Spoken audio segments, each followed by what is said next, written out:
with Dottie, and we're going to read chapter 4. And who is Martin Luther King Jr.? Riding the bus. Martin started his job as the pastor of the Dexter Avenue Baptist Church on September 1st, 1954. In his sermons, he persuaded church members to register to vote. Voting was one way to change unjust laws. He also encouraged them to join the NAACP,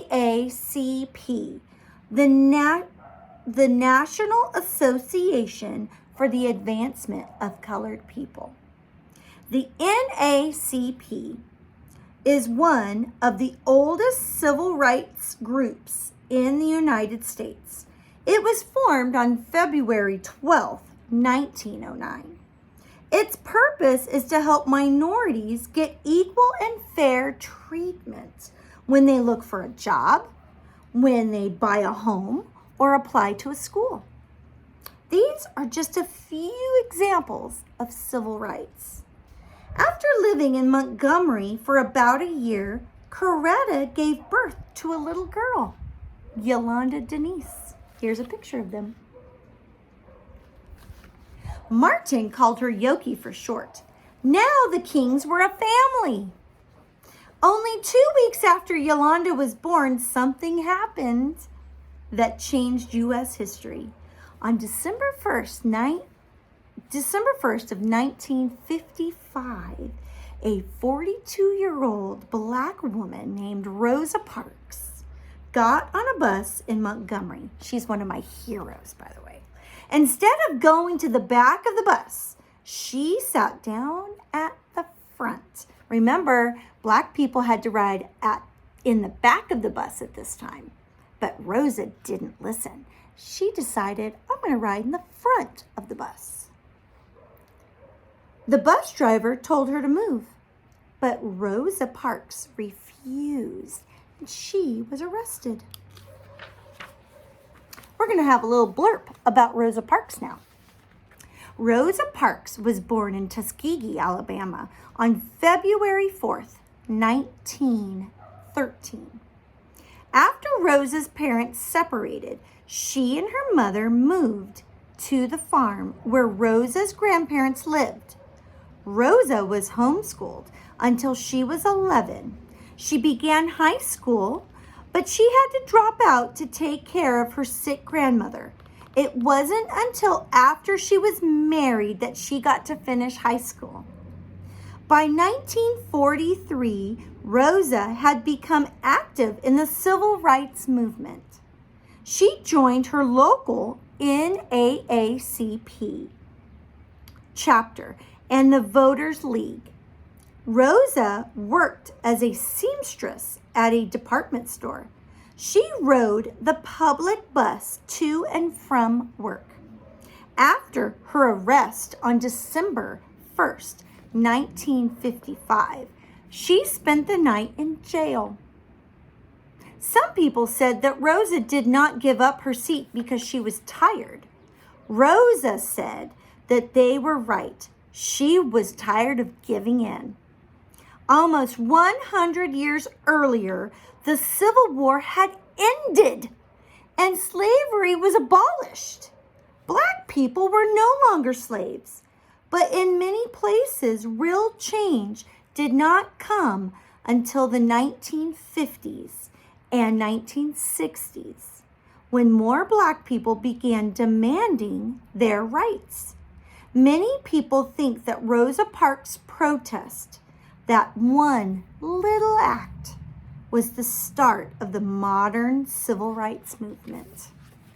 There's a picture of Rosa and her on the bus. Can you imagine being arrested for sitting in the front of a bus? Interesting. I'll go back to the story. Black leaders, including Martin Luther King Jr., met to discuss Rosa Parks' arrest. Martin and the others came up with a plan. They would not ride the city buses to school or to work. This kind of protest is called a boycott. If the blacks of Montgomery stopped riding the buses, then the bus company would lose money. Perhaps then the government would change the laws. Monday, December 5th, 1955, was the day the boycott began. Since Monday was the start of the new school and work week, people would have to take cabs or find rides in cars. Some would even have to walk, but Martin believed the boycott would send a strong message. If black people couldn't sit wherever they wanted, they would refuse to take the buses. On Monday morning, Coretta and Martin woke up early. They peeked out the window to look outside at the bus stop. A bus pulled up. It was empty. Martin jumped into his car and drove around the city. Almost all the black people he saw were riding in cars or walking. Later, he learned some had to walk more than 10 miles to get to where they were going.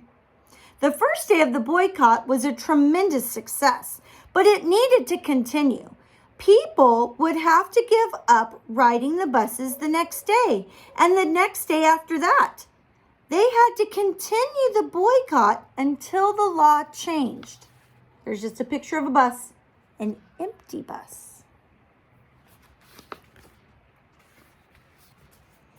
White leaders in the Montgomery city government were angry. The city buses were losing money, but still the leaders did not want to change the laws.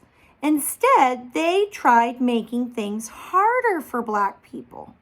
The police commissioner told the taxi companies to charge higher fares so that it would be too expensive for most people to take taxis. They would have no choice but to walk. But Martin and other black leaders had a plan. They helped organize carpools.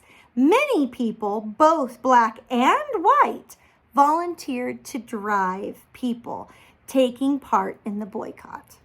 It was a good example of a peaceful protest. Peaceful protest, however, also could be dangerous.